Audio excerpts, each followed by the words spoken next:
Marcus Black, a successful CEO, arrives home after a long day, only to find himself locked out of his own mansion due to a security system malfunction.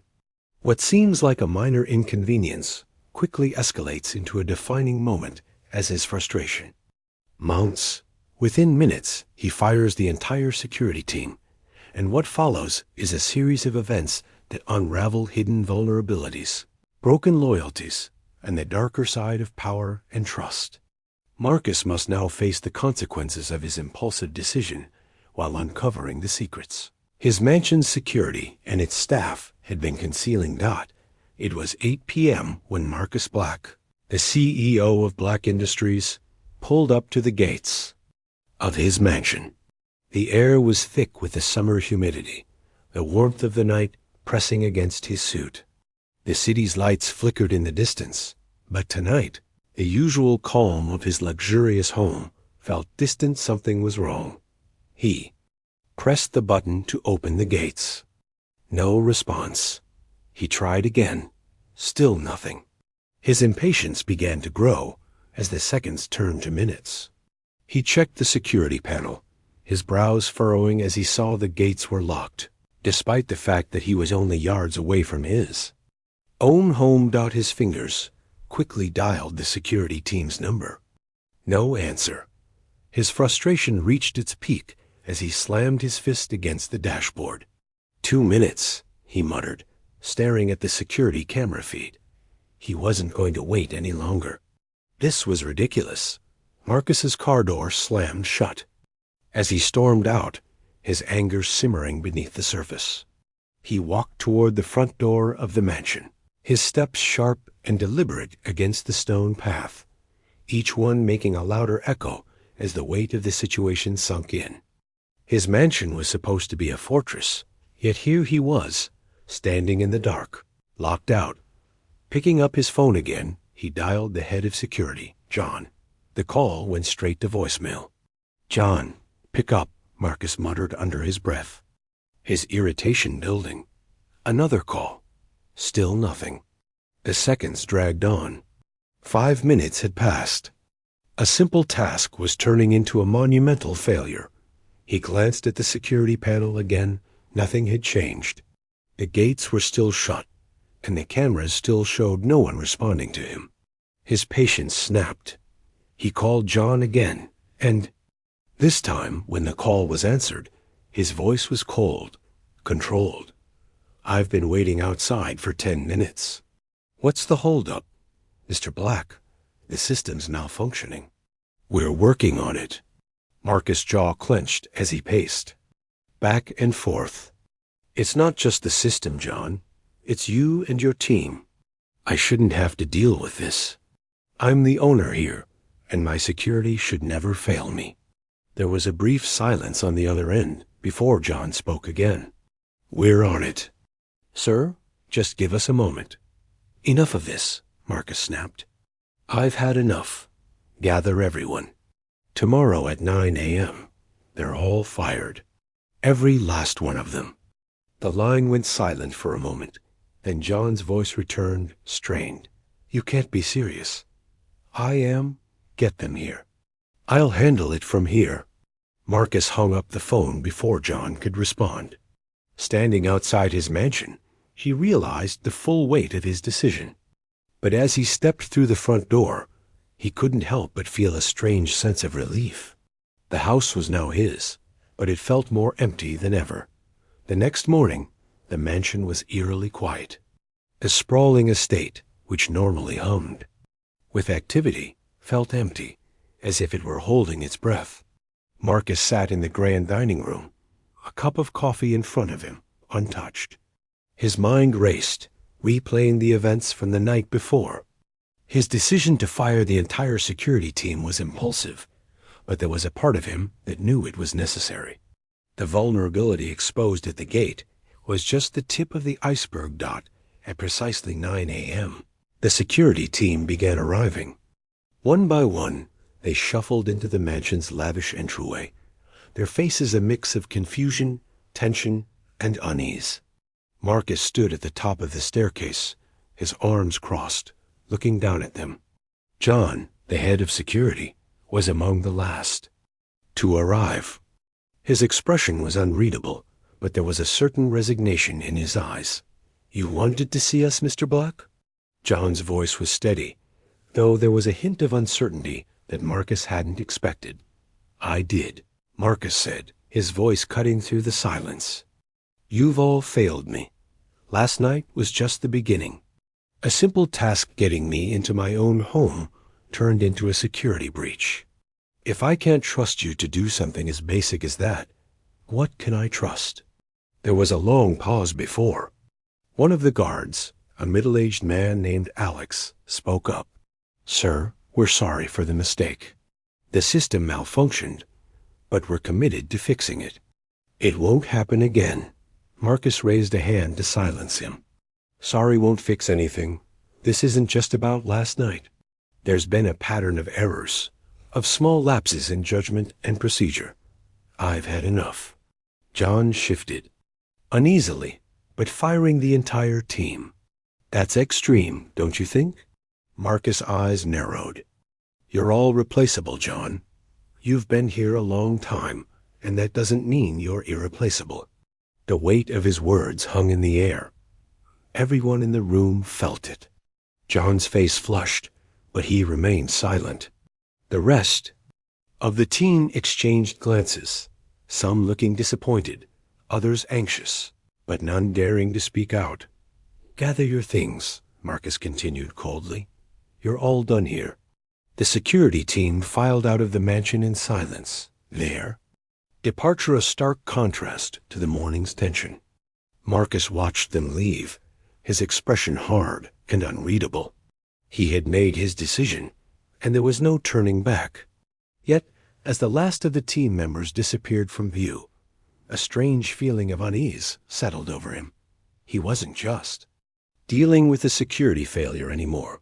He was facing the fallout of a decision that would ripple through every part of his life. Trust was a delicate thing, and Marcus had just shattered it with a single action. But as the day wore on, the magnitude of his choice started to sink in. He called his assistant, Sarah, to arrange for a new team to be hired. He also reached out to a private investigator, just in case. Trusting his staff was always a gamble, but now it felt like an absolute necessity. There were layers to this mansion, layers that he had only just begun to peel back. The question wasn't just about security anymore. It was about loyalty, power, and the fragile balance that kept everything together. As the sun began to set, Marcus stood at the edge of his property, staring at the skyline in the distance. He could feel the tension in the air, a storm that was brewing, both inside the mansion and within himself. He had removed one problem, but now he had to face the consequences of his actions. What would happen next? Who would he trust to protect him now? Later that evening, Marcus sat alone in his study, the shadows growing longer as the night deepened. The house was quiet, but his mind was anything but. He had fired the security team, but what did that really solve? He thought about all the little things, the odd looks from some of the staff, the vague conversations he overheard in the corridors, the constant undercurrent of tension that seemed to pervade his home. There was something more to all this. The malfunctioning security system wasn't just an accident, it was too convenient. The way the team had responded, or rather, failed to respond, felt deliberate. And it didn't sit right with him. Marcus leaned forward in his chair, his fingers tapping lightly on the desk. He needed answers. And for that, he needed to dig deeper. He picked up the phone and called Sarah. "I need a full background check on everyone who's worked here for the past 5 years. The security team, the house staff, everyone. Leave no stone unturned."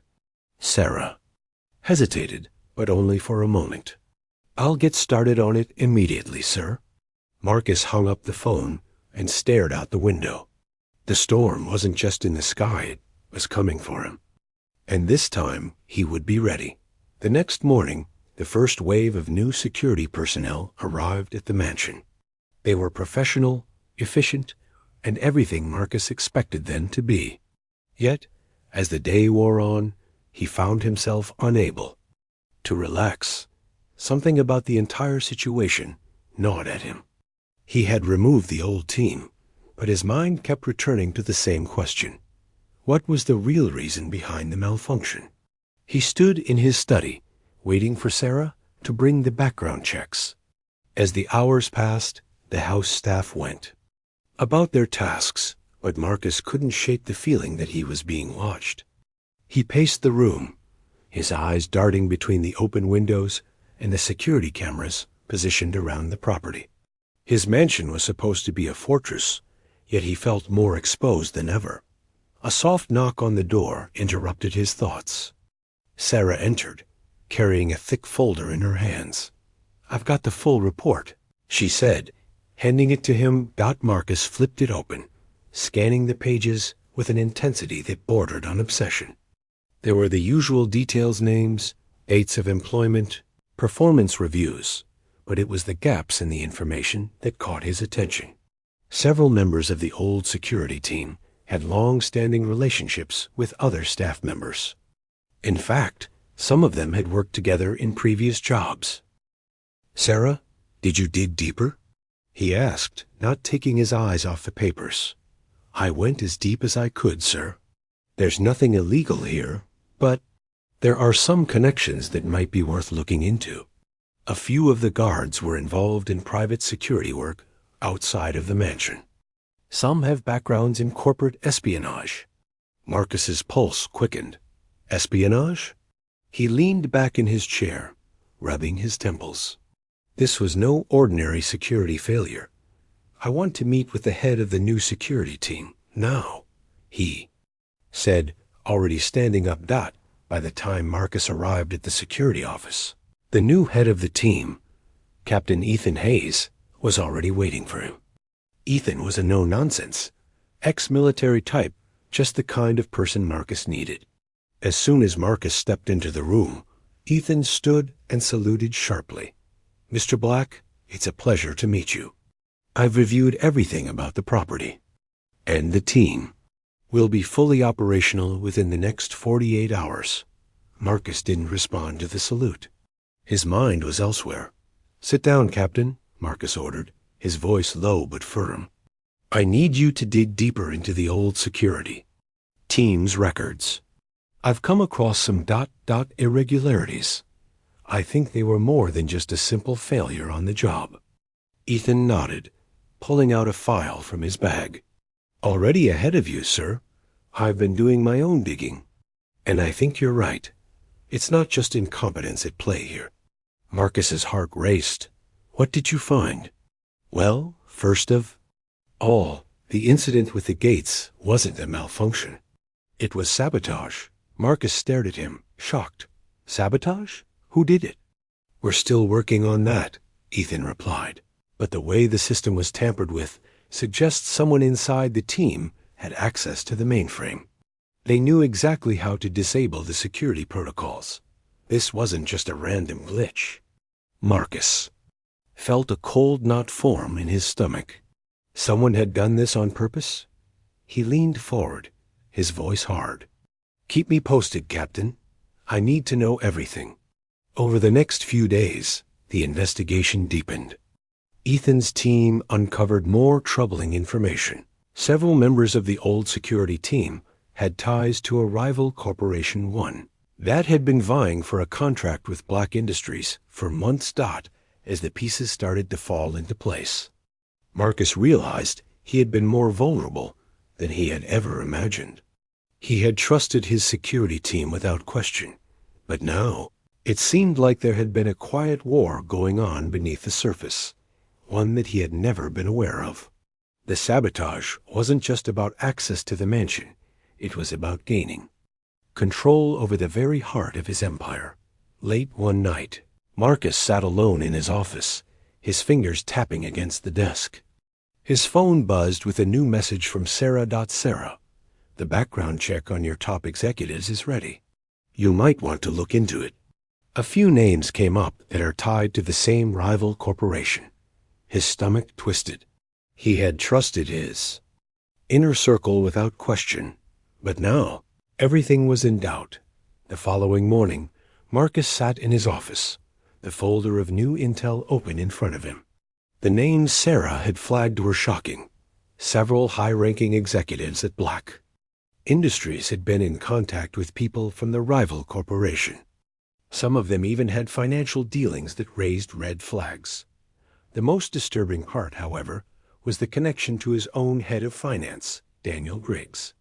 Marcus had always considered Daniel one of his most loyal allies. But now, it appeared that Daniel had been sharing sensitive information about Black Industries with the rival company. Marcus clenched his jaw as he read through the details. He couldn't trust anyone, not even those closest to him. He needed to confront Daniel. "Sarah, get Daniel in here." "Now," he said, his voice icy. Daniel Griggs arrived in Marcus's office within the hour. His usual confident, calm demeanor was replaced with a nervous edge. He stood awkwardly in the doorway, unsure of what to expect.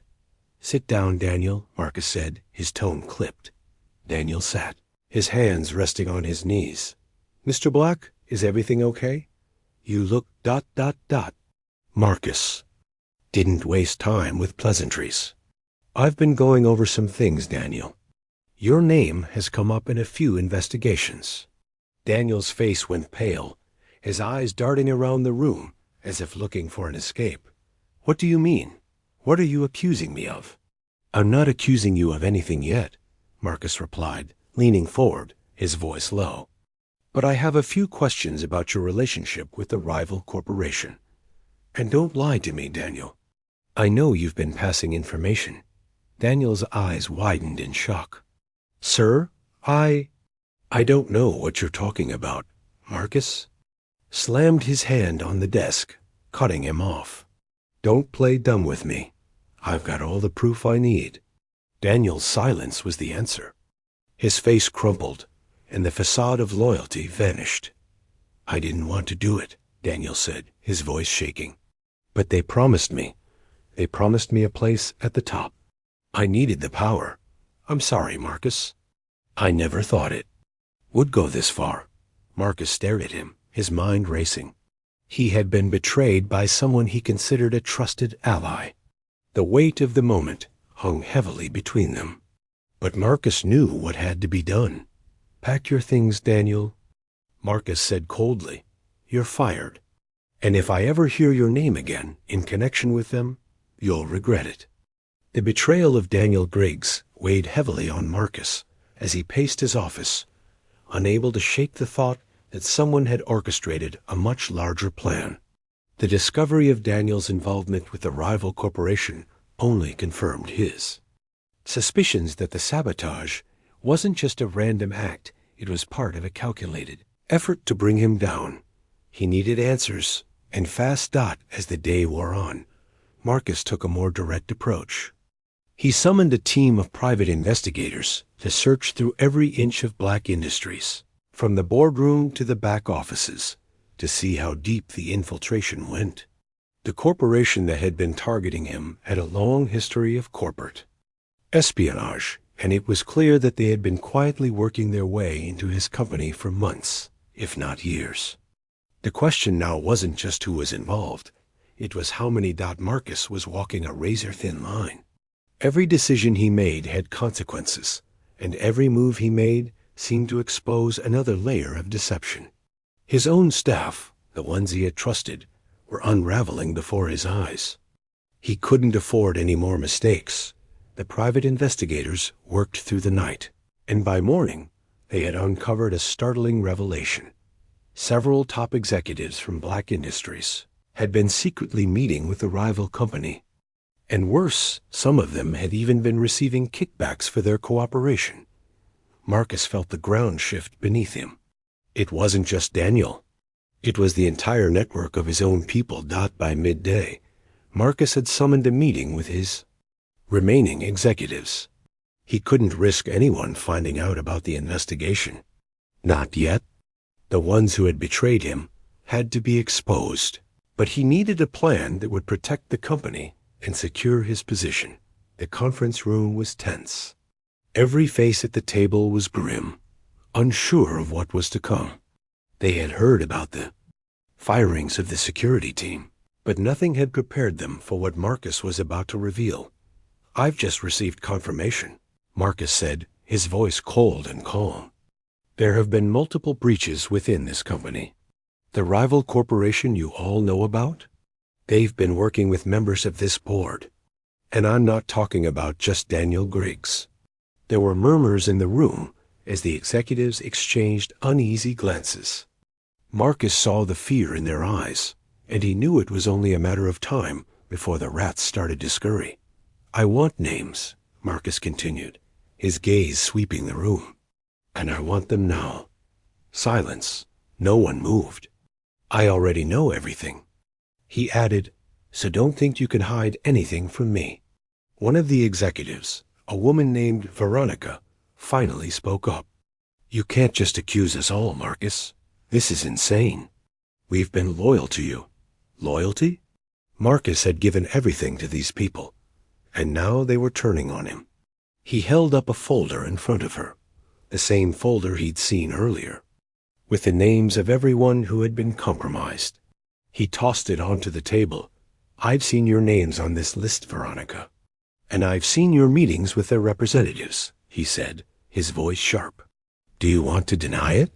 Her face went pale as she took a shaky breath. It was clear she was caught.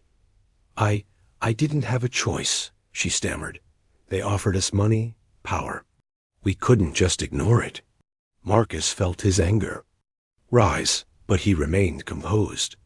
"You think I'll just let this slide?" he asked, voice dangerously low. "You think I'll let you destroy everything I've built?" Veronica's eyes darted to the other executives. Some looked uncomfortable, but none of them spoke up. The betrayal ran deeper than Marcus could have imagined. There was no one left to trust. "Everyone who's been involved is fired. Immediately," Marcus said, his voice final dot. He turned to his head of operations. "Clean house. Everyone who's been compromised needs to leave before sunset." The meeting ended in stunned silence. The faces around the table were a mixture of guilt, fear, and defiance. But Marcus didn't care. He had to take back control, no matter the cost. As the afternoon wore on, Marcus sat in his study, his mind spinning. He had removed the traitors from his inner circle, but that wasn't enough. There was still the matter of the rival corporation and their shadowy influence over everything Marcus had worked for. They were relentless, and now they had a target painted squarely on his back. But Marcus wasn't the kind of man to be taken down so easily. He had spent years building Black Industries, and he wasn't about to lose it to a few backstabbers. He called Ethan Hayes, the new head of security, and gave him one final order. "Ethan, I need you to get everything we have on this rival corporation. Their clients, their investors, their operations. I need to know everything." "I'm on it," Ethan responded, already pulling up his notes. "I'll get the team on it, sir." Marcus set the phone down and leaned back in his chair, staring at the wall. He was about to enter a war that would test everything he had built. But he wasn't going to back down. He picked up the phone again and dialed Sarah. "Need you to set up a meeting with someone I trust. A lawyer, someone who can help me go after this rival company. No more games." Sarah hesitated, but then responded, "I'll get on it right away." Marcus smiled grimly. The tables were about to turn. He wouldn't be the one to fall. It was time for Black Industries to strike back. As the days passed, Marcus carefully planned his next move. His private investigator had uncovered key information about the rival company's leadership and financial backers. But there was still one thing he needed to complete his plan: a solid legal strategy. He met with his trusted lawyer, Isabella Hayes, in a discreet office outside the city. Isabella had worked with him for years, and her expertise in corporate law had kept Black Industries out of legal trouble on more than one occasion. After a few hours of intense discussion, Marcus laid out his strategy. "We're going after their investors," Marcus said firmly. "We expose their ties to the illegal activities they've been running. I want a public scandal. We take them down from the inside out." Isabella nodded, already taking notes. "I'll need all the evidence you have, Marcus. We'll make sure the public knows exactly what they're dealing with." Marcus knew it wouldn't be easy.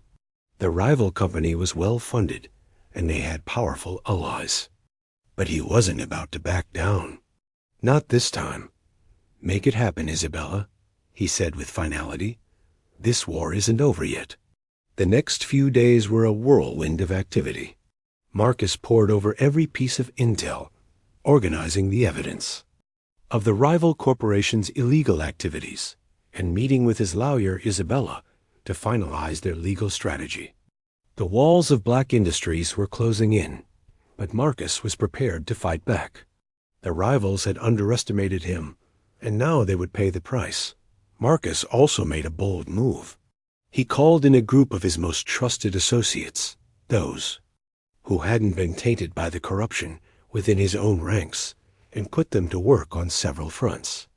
He needed to push the legal strategy forward and simultaneously take control of the media narrative.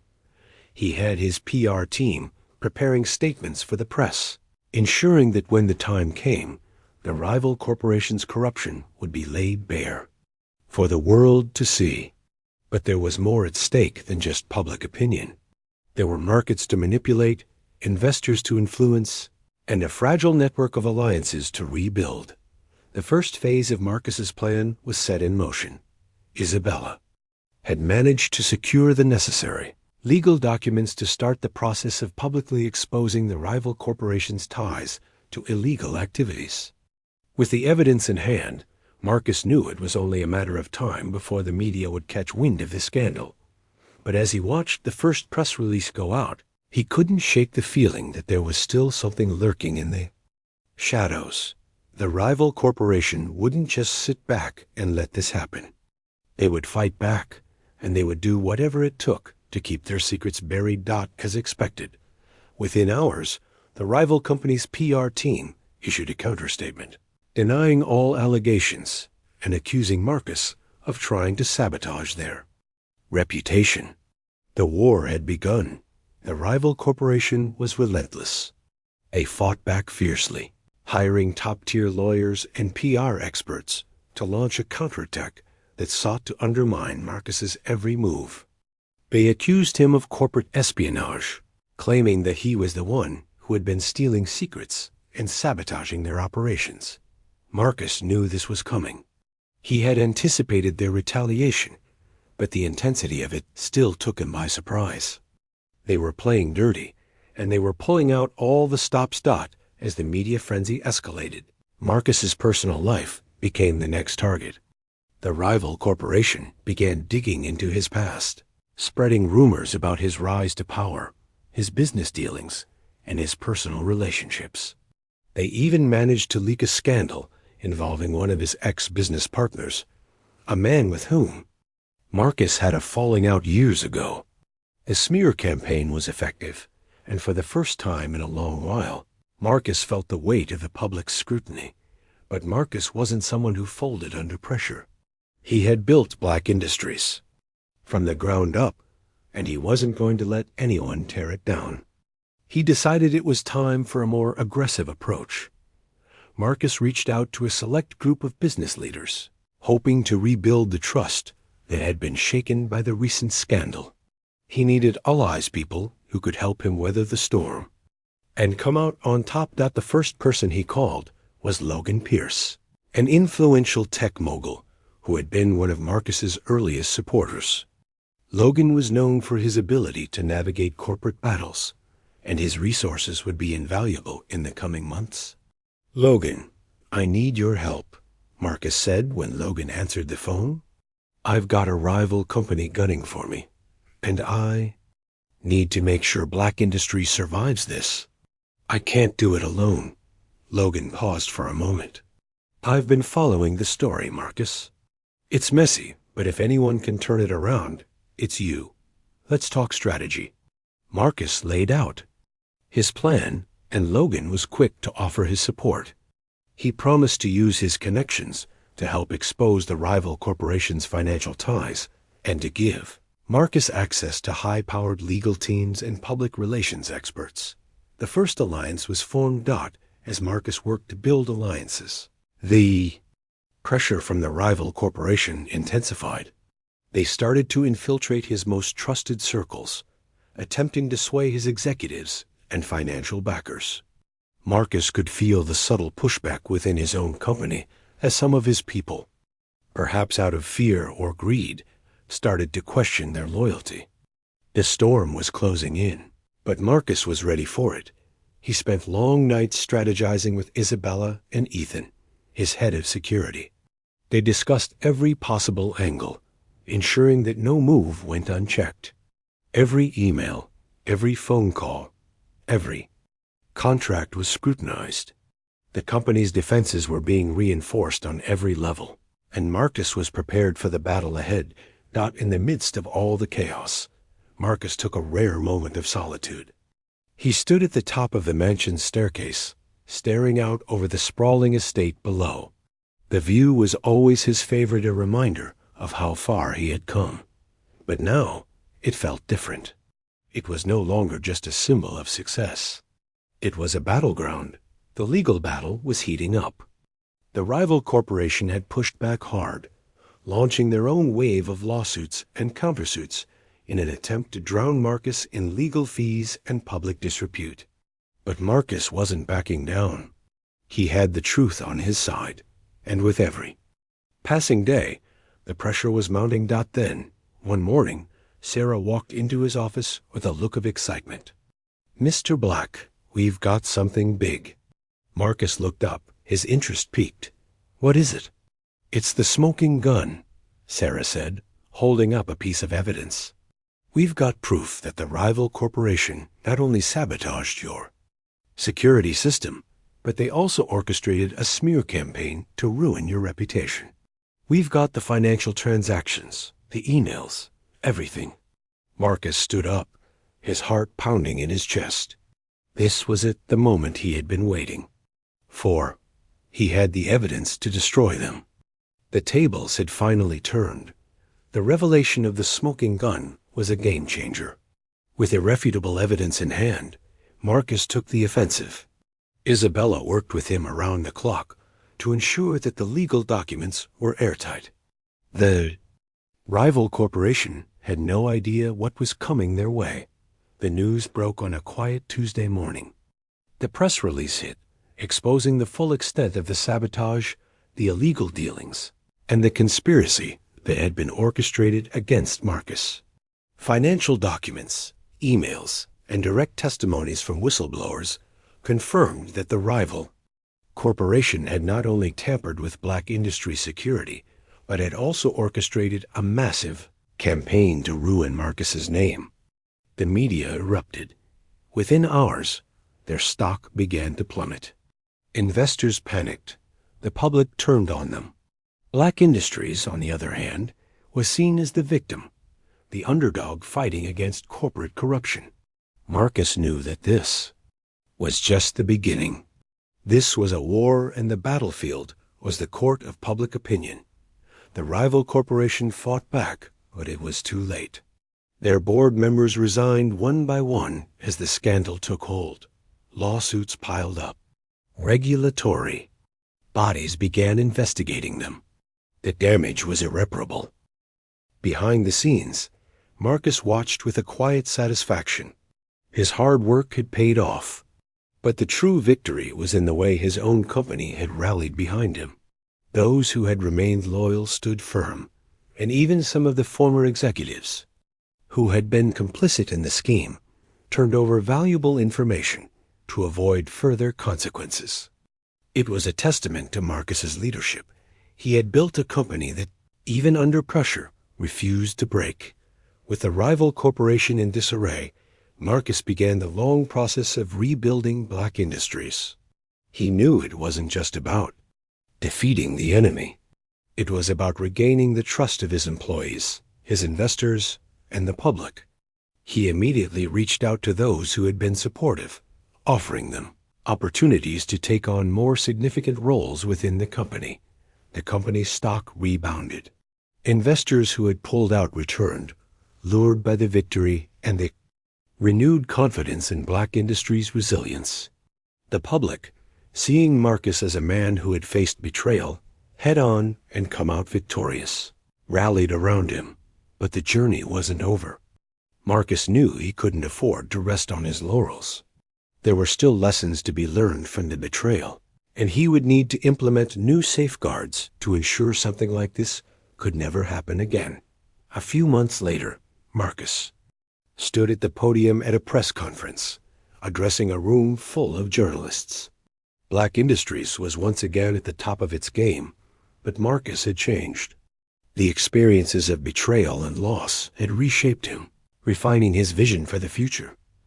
"We've been through a lot," he said, his voice strong yet tempered with humility. "But it's not just about surviving, it's about thriving. What happened here wasn't just a challenge to my company. It was a challenge to everything we stand for, and we've come out stronger for it." The applause was deafening. In the months that followed, Marcus made significant changes to Black Industries. The company's security protocols were upgraded, with more stringent checks on every employee, from the top executives down to the janitorial staff. New initiatives were introduced to ensure that loyalty, transparency, and integrity would be core values for years to come. He also strengthened relationships with key business leaders, both domestically and internationally, ensuring that Black Industries would never be vulnerable again. But for Marcus, the most significant change was personal. He no longer trusted easily, but he had learned to be more strategic, more aware of the undercurrents of corporate politics. He had come to understand the true value of loyalty and the consequences of betrayal. As the years passed, Marcus became known not just for his business acumen, but for the resilience and strength he had shown in the face of corporate warfare. Black Industries became one of the leading conglomerates in the world, respected and feared by competitors. Marcus's legacy was secure, but he never forgot the lessons he had learned along the way. Betrayal had almost destroyed him, but it had also shaped him into a leader who would never be caught off guard again.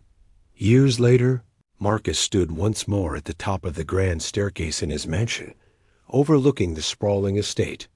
View was as beautiful as ever, but it no longer felt like the same place.